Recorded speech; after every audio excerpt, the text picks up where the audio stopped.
Good evening, everybody. We're in Exodus chapter 13 and 14 tonight.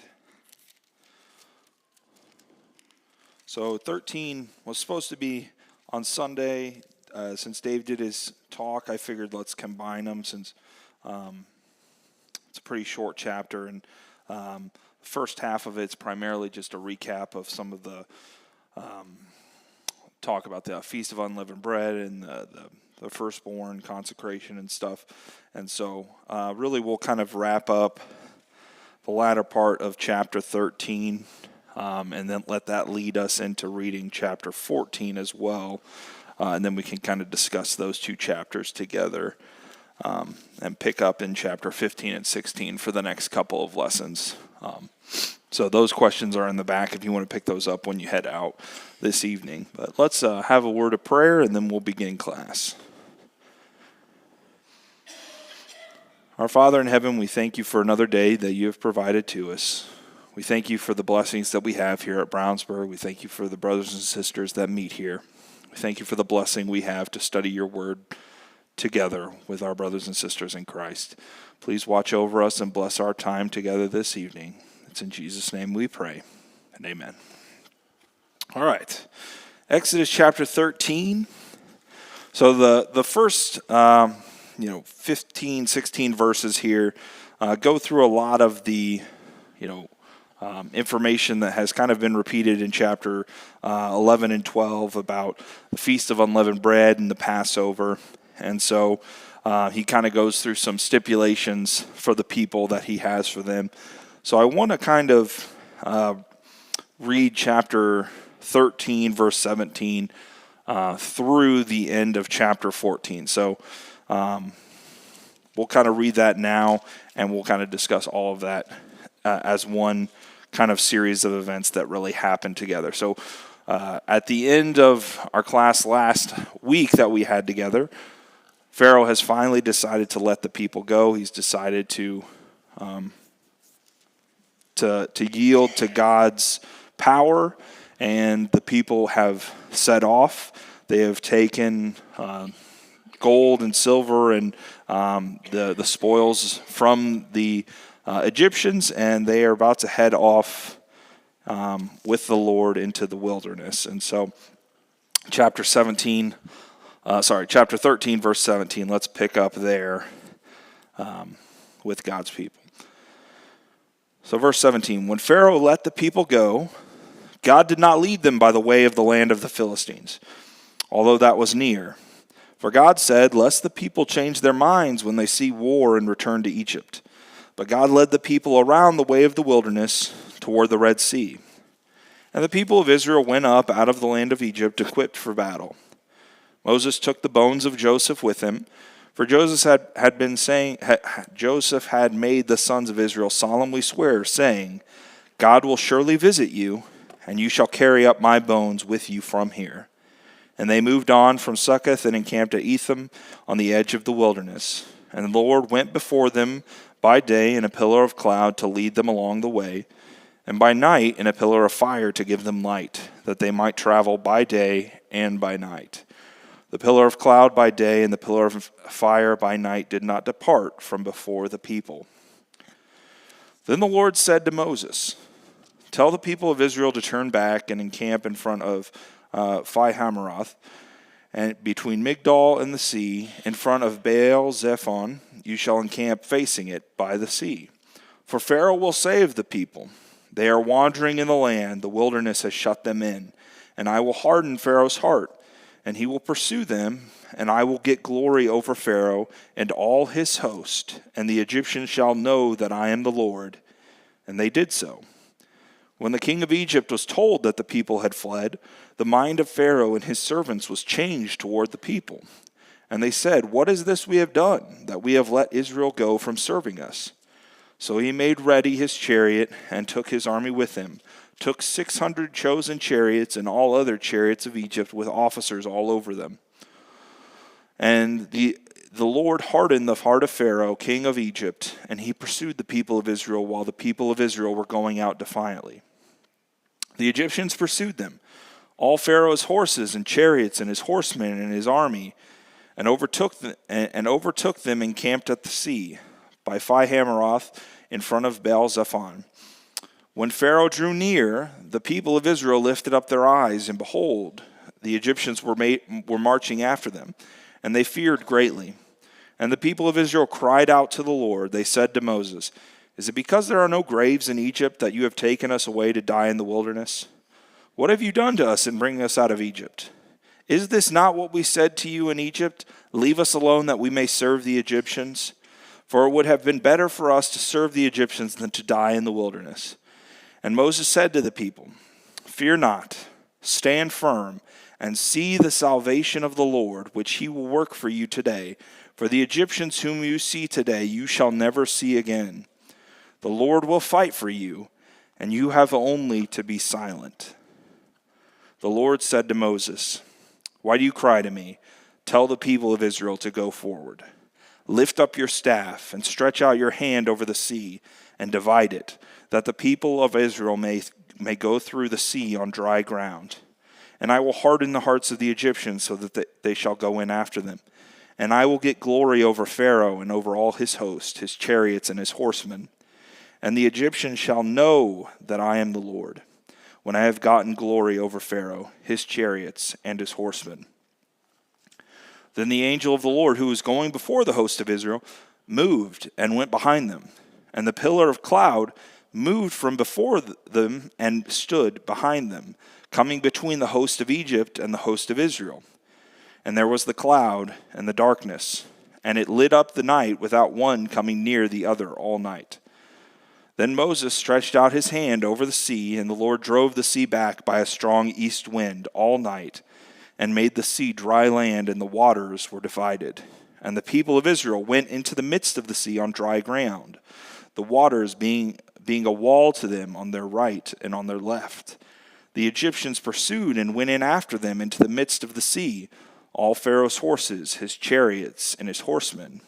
And in the morning watch, the Lord in the pillar of fire and of the cloud looked down on the Egyptian forces and threw the Egyptian forces into a panic, clogging their chariot wheels so that they drove heavily.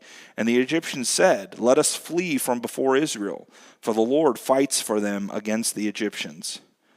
Then the Lord said to Moses, "Stretch out your hand over the sea, that the waters may come back upon the Egyptians, upon their chariots and upon their horsemen." So Moses stretched out his hand over the sea, and the sea returned to its normal course when the morning appeared. And as the Egyptians fled into it, the Lord threw the Egyptians into the midst of the sea. The waters returned and covered the chariots and the horsemen of all the host of Pharaoh that had followed them into the sea. Not one of them remained. But the people of Israel walked on dry ground through the sea, the waters being a wall to them on their right and on their left. Thus the Lord saved Israel that day from the hand of the Egyptians. And Israel saw the Egyptians dead on the seashore. Israel saw the great power that the Lord used against the Egyptians. So the people feared the Lord, and they believed in the Lord and in his servant Moses. All right, that is chapter 14 and latter half of chapter 13. Pretty cool chapter, right? I mean, I know we aren't in it for the special effects, but that's some pretty good special effects there in this chapter. And it really is, it's such a popular story, but this has been building, right? If you guys are like me, you probably like good television shows. And while we want great stuff to appear all the time, it feels better when you've been building to something, right? You've built this relationship with this character, and then they have this grand moment. It does no good if the first episode, they do all the cool stuff, and then episode 2, they're just like, I guess go sit on the couch for a little bit. Like, we don't have anything to do. Like, we've been building to this crescendo, right? And while a lot of times we think about, God's crescendo being that final plague, right? Here he's still saying, and here he's still telling Moses and the people, like, that they're still not getting the message. I've still got this message I need to deliver, and they're going to know by the end of it who I am, who the Lord is. And I think This is a very important chapter for the book of Exodus. The Bible as a whole has, of all these major events that have happened so far in these first two books, like this is up there as one of these major events of God revealing himself to his people, the people of Egypt, and, a story that's going to last forever. And so a lot of big stuff happening in this chapter that I think it's really enjoyable to dive in with all of you. So I look forward to this discussion. So feel free to jump around if you want to get to something. I know there's a lot in here, so feel free to bring up any comments you have as we're going through. But I'll go through just chronologically to keep my own sanity for this. But if you want to jump ahead, feel free to. But chapter 13, at the end, even though chapter 14 is fantastic, the end of chapter 13 I also think is awesome for a multitude of reasons if we look into this a little bit more, right? Right off the bat, and I think for a long time I didn't know this part of the story. I remember, the plagues. I remember them going with God in the pillar of cloud and so forth. But when you look at a map and, when I was a kid, we had this curriculum and, we drew the maps and, they're taking the long way here. Like, you're looking at things and you're just like, why are you going through the sea over there? Like, this is the dumbest route I've ever seen, right? But what does God say is the reason they're going to take the long way? What's the purpose behind this? Yeah, so just brings it up. Like, they won't be able to handle going to war, right? If he leads them through the land of the Philistines, they're going to encounter a counterattack. They're going to receive some backlash. They're going to see some opposition from the Philistines, right? And God doesn't think they can handle it. They won't be able to handle it. If they go and they run into the land of the Philistines and they have to go into war with these people, I think he's saying, like, they're going to change their minds. They're going to turn back. Now, the irony, not really irony because I think God knew about it, but God also knows they're going to have some questions regardless, even when they don't go through the land of the Philistines. But he knows right off the bat, if they have to go and fight, the psyche of this people is not ready for that. The people are not ready to be equipped with this. Am I super loud? Is it really loud? Okay, all right. Sorry. Okay, I'm good. Okay. All right. All right, just making sure. Where am I? Yeah. So, psyche of the people, not ready for this, not ready to go to war, but we're going to see some issues in their psyche in a little bit. But go ahead, Ken.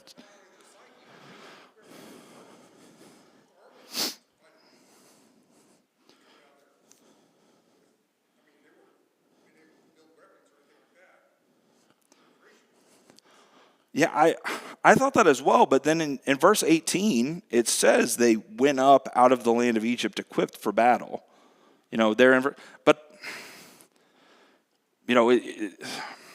So I agree, though. Like, I was kind of thinking, I was like, why would they would never have had training, right?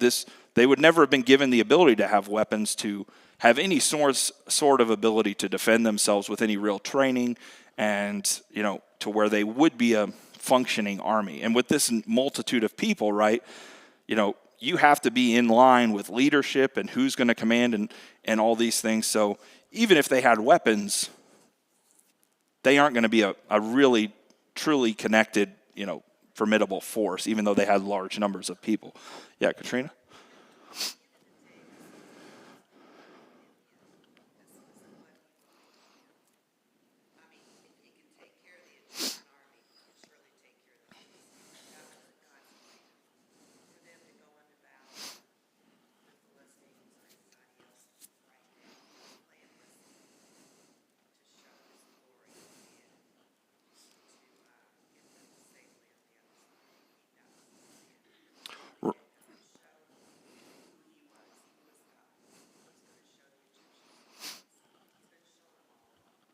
Yes, excellent point. So this was not a matter of, he had to take them this way for their own sake to be able to, to survive, like that they would have died through the land of the Philistines. I always say Philistines, like, I'm sorry, I just jump back and forth. But the point is, God could have handled it either way. If he could take out the Egyptian army, he by easier means could have taken out the people of the Philistines. Like, they were never anywhere near as formidable a force as the Egyptians. But I do think this shows a bit of the character of God, though, of, while he could have taken them through that land, and even if there was war, he could have delivered them from every battle, there's something to the fact of he still takes them this way because in their mind, he knows how they would react if they had to go into this certain situation, right? Regardless of, he's got this situation with the Egyptians following after them, but we see a bit of God's, characteristics in, hey, I'm carrying you to this way already, and I could carry you through the land of the Philistines as well on the shorter route, but I know how you would react. And yet he caters to them in a sense, right? Like, we see how God still, okay, lest they go back and do this, I'm going to do it this way. I think there is some beauty in that, and I think in the New Testament, when it talks about how God, makes these promises to us and he binds them with an oath, God doesn't have to make an oath because he is God. But the idea of him swearing to keep these promises is for us, because we understand the idea of making oaths and making promises to further solidify our trust in something. So when it talks about how God, swore by himself because he had nothing greater to swear by, that's him saying, like, okay, I'm making this oath and this swearing to you because I want you to even know. I want you to feel more at ease of how truthful this statement is, of how assured this promise is going to come to fulfillment. And so I think this is another way of God being like, listen, you should trust me by now. You shouldn't be worried if we came up against the Philistines. But since I know how you'll react as your God and knowing my people, like, I'm going to take you this way. Like, this is why he does the things that he does. And so showing, I think, some of the great nature of God as well. Go ahead, Randy.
I didn't see anything like from like a reasonable timeline. I'm sure you could get super, nerdy into it of like, all right, here's the terrain, here's how much that type of group would move, and based on the stuff they're moving is going to put them at another, like, that's the only way I can think to do it. But we talked about last week how, part of the message of the unleavened bread is like, you're going, like, you're going to be ready to go. And we talked about how, fasten your belts when you do this. Like, it's a symbol of like, hey, we're we're leaving and we're going. Like, things are going to happen quickly.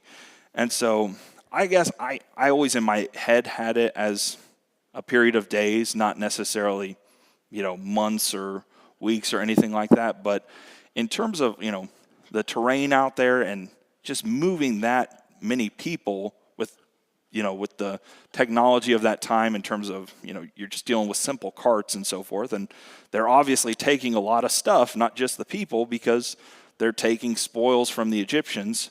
And so the things that they're taking with them, the cattle, the children, like how do you judge the time frame of going from Egypt to there is kind of interesting. But I didn't do a deep dive into that, but it is kind of curious. I guess the way it reads, though, of just knowing what we've been revealed about Pharaoh, I think it happens quickly. How he, him and his servants, once these people are gone, I don't think it took a long time for it to set into him of like, let's get him, let's go get him. I don't think they took a long time to sit in their, in their defeat to, be re-energized to go back out and seek them again. And obviously it mentions God hardened Pharaoh's heart yet again to go do that. But yeah, I guess in my mind, I always think in terms of days, which days are a period of weeks. And obviously with the force he's taking, would be able to make up, even if they were a week or two behind, they could probably make up that distance fairly quickly with the force they're taking versus the, multitudes that the Israelites are taking. But that is an interesting thought. I guess I should look into that a little, see if there is anything else that dives into that in terms of time frame. That might be interesting to discover.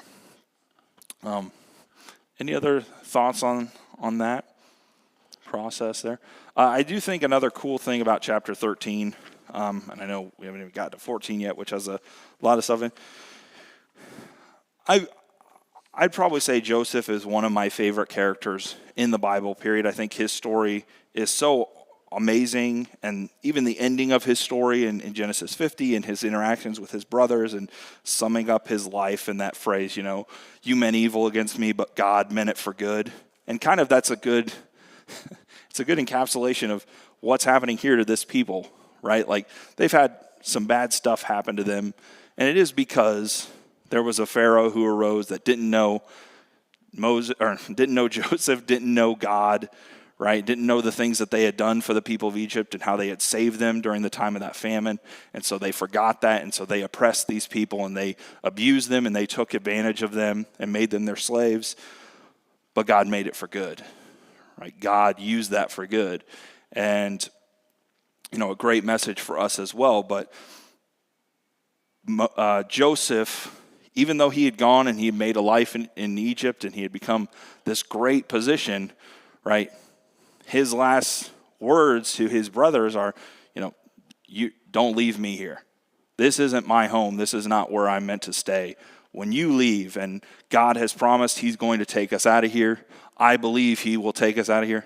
You're going to take me with you, right? And we've been talking about this theme of, knowing who the Lord is. But I think this is a lot of a tie-in with Genesis's theme of, those promises that God made to Abraham and to Isaac and to Jacob, and Joseph fully believing in that, even though he didn't see that come to fruition, right? In fact, they were far from it. They were all living in Egypt. They owned no land. They weren't a great nation at the time. He was wealthy, but overall, you wouldn't say like they were just this powerful, great, wealthy nation or anything like that. But he believes in the promises of God. And so he tells them, hey, take my bones up. And he's commended in Hebrews 11 for this, right? Because he believed in the promises of God. And so I think that's just a kind of a cool tagline in there of like, Moses made sure to write this, that they took his bones up with them as they left Egypt to keep that promise to Joseph, and also ultimately show Joseph's faith in God's promises being fulfilled. So we also do get here at the end of chapter 13 how God is going to be with his people in this journey, right? In terms of how is his presence going to be felt. We've got the pillar of cloud during the daytime, and we've got the pillar of flame. Andres, did you have a comment? Yep.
Yeah. Yeah, well said. This was going to be like we talked about the lessons that God is teaching the Egyptians and Pharaoh, but we've also talked about how Israel is a part of that.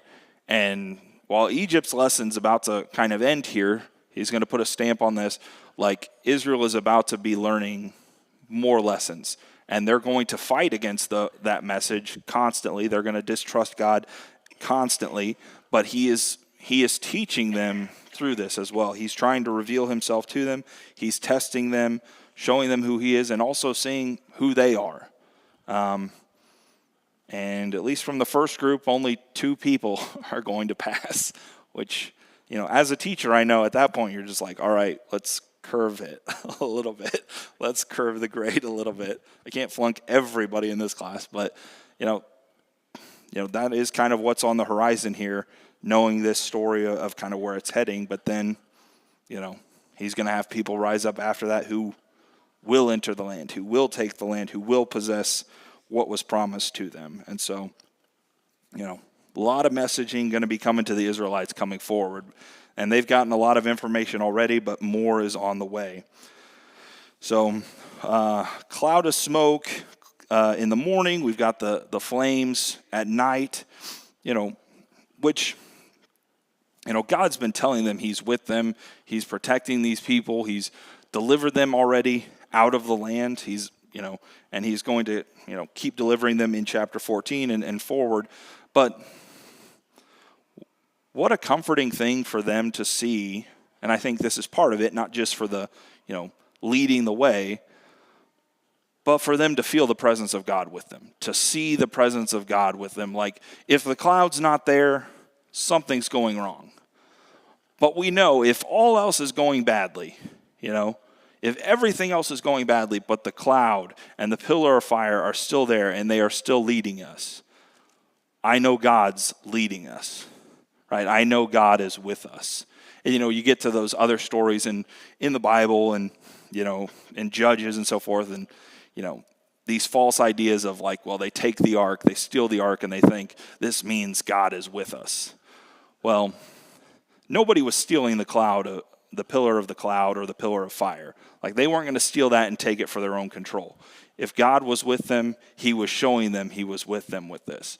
And so I think that was had to be a comforting theme to a group of people that we've talked about as they're clearly fragile of mind, right? They have been broken. They have been beaten. They have doubted, this deliverance to begin with. And so this is a group of people that needs to be led. Now, we all need to be led by God, but this group of people, they needed that visual. They needed that guiding light through the darkness, through the wilderness. They were going to need to see it to embolden them, to give them strength, right? And so I do think that is a comforting thing that God provides to them, right? Because he could have made it something small and simple, like a little ball of light that just led out in front. But he wanted everyone to see this. He wanted all the people to know God is leading us. God is directing our steps. So I thought that was very cool. And, there's other passages that talk about, God leading us. And, Isaiah talks about, that cloud of smoke by day and glow of flaming fire by night. And talking about how, in time event, like we'll just have this canopy of, protection and God being before us. It'll just cover over us and we'll cover all over Mount Zion. And so it'll be like God's glory just enveloping us like a canopy is how Isaiah describes it. And I think that's kind of a cool imagery. We will partake in that level of glory in God's presence, which is just such a comforting thought. If anything else in chapter 13 anybody wants to talk about? Got some big stuff in chapter 14 to dive into here. So the people camp by the Red Sea, and we mentioned already, but Pharaoh and his servants don't sit too long in chapter 14 before they decide this can't stand. Like, this can't be how it ends, right? So verse 5, when the king of Egypt was told that the people of Israel had fled, or the people had fled, the mind of Pharaoh and his servants was changed towards the people. And they said, "What is this that we have done, that we have let Israel go from serving us?" Right? So there's no one there anymore. They rang the bell and nobody showed up, or whatever, however you want to visualize it. But they saw, and we've seen this before, right? We saw this with previous plagues where Pharaoh could just turn and forget as if it never happened. Or he would think or God would, relent from bringing the plague, and then Pharaoh would be like, never mind, you're not leaving, right? So he obviously has a quick switch, a hard heart, all these things. And so he's ready to go reclaim what he thinks is rightfully his. All right, so who does he take with him? What's it tell us is brought with him to go and seize back his property? Yeah, 600 chariots.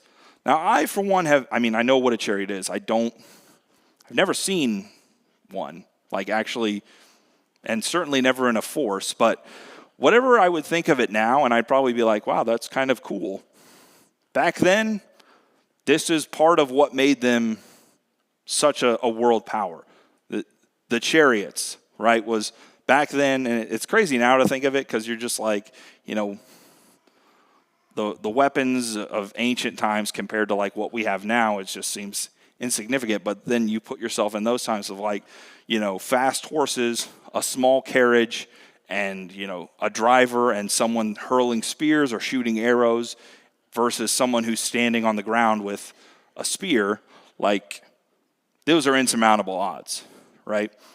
Insurmountable odds. And he's got 600 chariots, and they're on their way, and they're all coming to take back the people. They're coming back for what Pharaoh believes is his. He's forgotten everything that's happened, and he's just like, okay, we want it back. And not just Pharaoh, right, but all of his servants. Those servants that we talked about previously, we're telling him, like, okay, like, this is the finger of God. Okay, like, let's maybe let them go. Okay, like, this isn't good. Stop this. Like, let them go. Let's be done with them. Like, even they're back on Pharaoh's side of like, yeah, let's go get him again, right? So they've gone back as well. But we hear that theme passage again. Verse 4, right? God's going to harden, this is a result of God also hardening Pharaoh's heart again. Why? That was your chance to say it right after that theme music led you into this great comment, and we all blew it. Y'all blew it. What's been our theme passage? Why is this story being told to us? What's God doing this for? Verse 4 of chapter 14.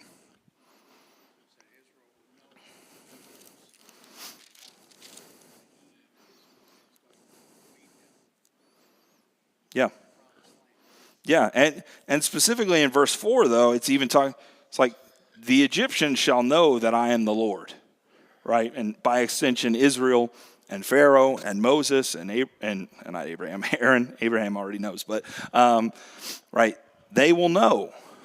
I'm going to harden his heart so that they may know that I will have my glory over Pharaoh, over his chariots, over his hosts, over all of it, right?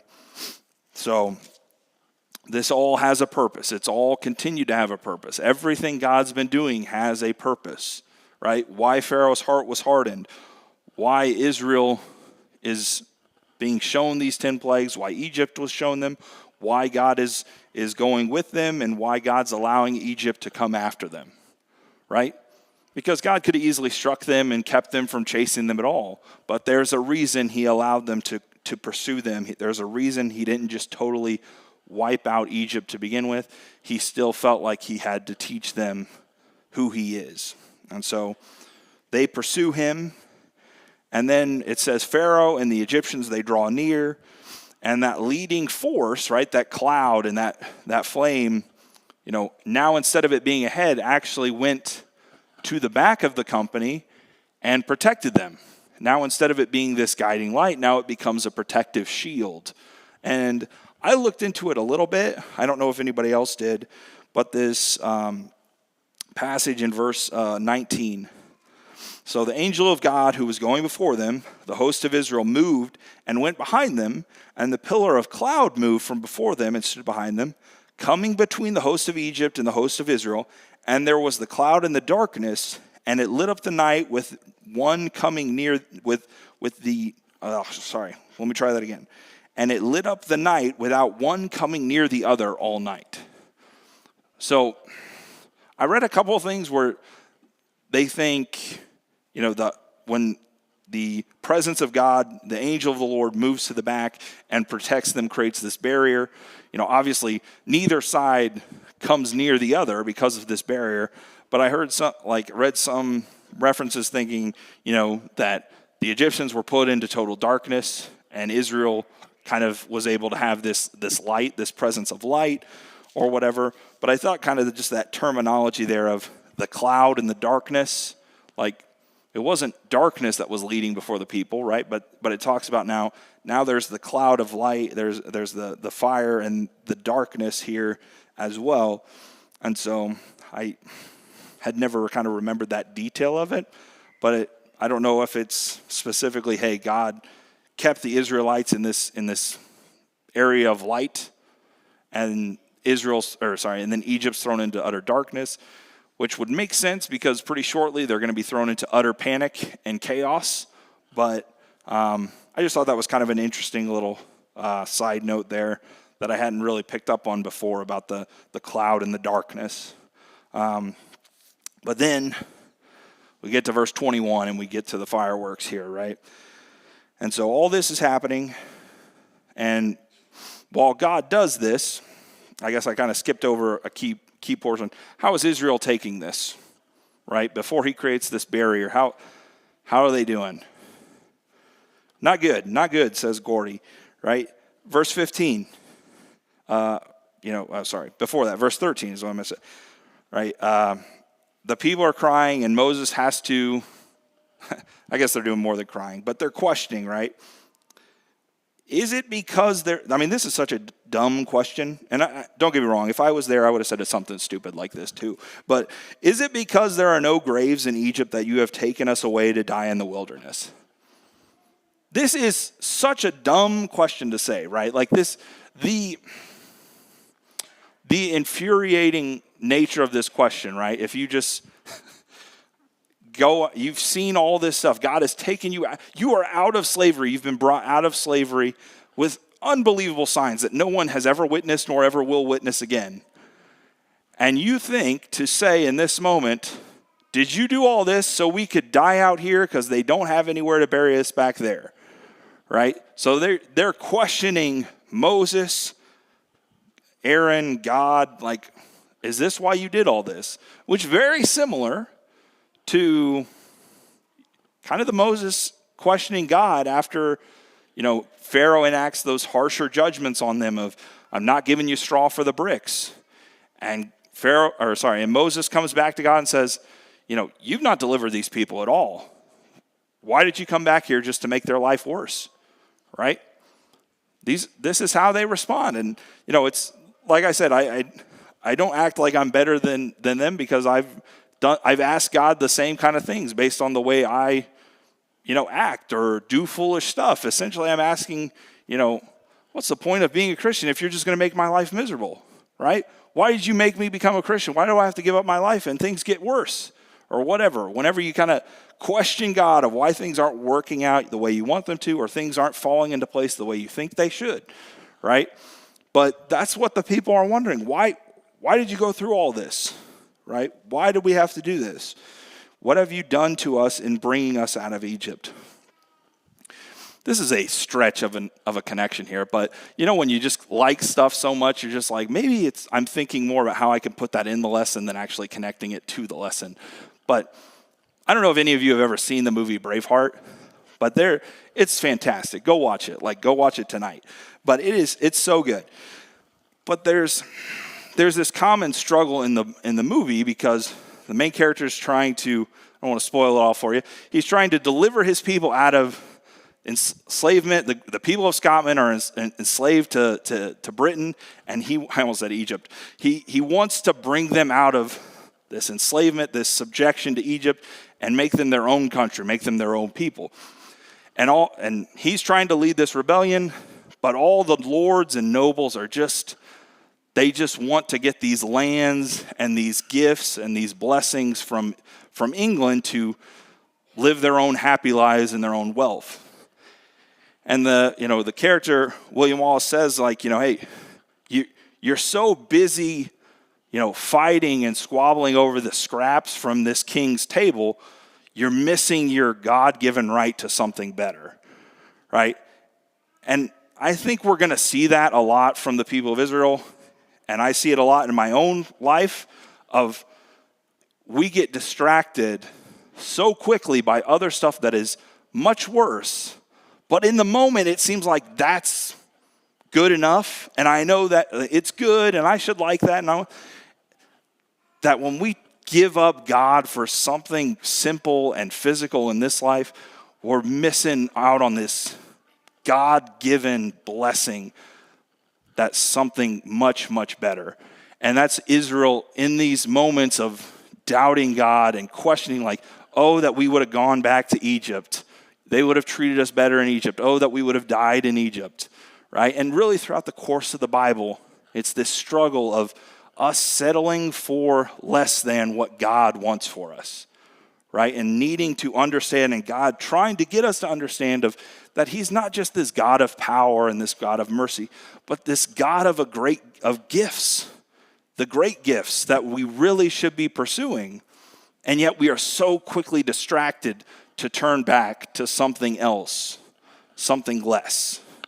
And so I think that's this struggle that the people of Israel have, the people of Brownsburg have, the people of, every country and group has this struggle of choosing something less instead of choosing God. And so it's just something once again, probably was just thinking about Braveheart and I was like, I can use that. And whatever, I don't apologize for it. If one person watches that movie now, I win, okay? So, yeah, go ahead, Randy.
Yeah, I don't have much to add. That's a good point. Yeah, it's just the mindset that they're having to get, that God's trying to break, right? They're still enslaved to that mindset of enslavement to man. And, while God wants us to be slaves to him, that slavery has greater freedom than any freedom we have in the world, right? So, we find that actually leads to true freedom and true release of these confines that, temptations and struggles and earthly pursuits actually put on us. So that's a good point of just God trying to break this mindset. And I think Tyler kind of brought up some of that as well with the Egypt shaped versus Exodus shaped and all that stuff. Back when he did those series of lessons, which were very good. All right, I've spent a lot of time not getting to chapter 14 that much. We still got a huge chunk. The best passage, I think, in the whole chapter, yes, the Red Sea parting is so awesome, right? Totally. But I got to get to verse 13 and 14. It's so great because it's just, I love Moses' response to we talked about how the people are whining and worried and, questioning God and thinking you did all this to let us die here and to bury us out in the wilderness. And Moses says to the people, "Fear not, stand firm and see the salvation of the Lord." Right? So that right there don't be afraid. You're going to see this great military force, these great military inventions pursuing you and coming after you. And it seemingly looks like we're trapped against, the confines of nature. And yet we're going to stand firm. We're going to remain steadfast. And we are going to see the salvation of the Lord, right? You've been given signs already. You've been given 10 of them, right? And even before that, Moses showed them multiple signs to help them believe. But the way he ends this, the Egyptians you see today, you will never see again. The Egyptians you see today, you will never see again. The Lord will fight for you. All you have to do is be silent. Now, I take that multiple ways. You could look at it in you can relax. You could also look at it as, please. The only way you can screw this up is if you keep talking right now. Sorry, that one was definitely too loud. Is if you keep talking, this is all going to get ruined. Now, I don't necessarily think it's meant to go that way, but just be silent. Be silent and behold the salvation of the Lord, right? You are going to see it. And this great army, this great force, this great empire, you're never going to have to see them again, right? You'll never have to see them again. They will fade, they will disappear, and this God will go before us in that pillar of the cloud and of the flame. We will see that. We will see that go before us. But this force of the earth, it'll fade away. You'll never see it again. And then gotta at least talk about what happens, splits the sea, right? Splits the Red Sea, stretches out his hand. God tells him to stretch out his hand, and the seas part. Great east wind comes through, separates. There's walls on each side.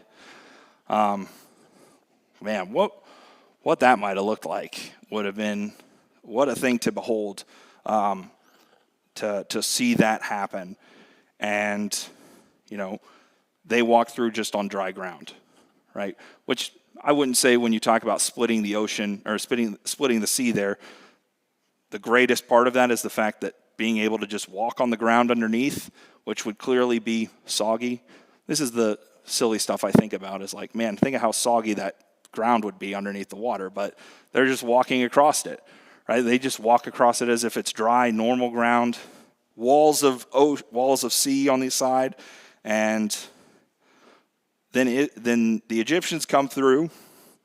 They have struggles with their wheels kind of get caught up. Their wheels are heavy and unable to kind of go through the ground and all this stuff.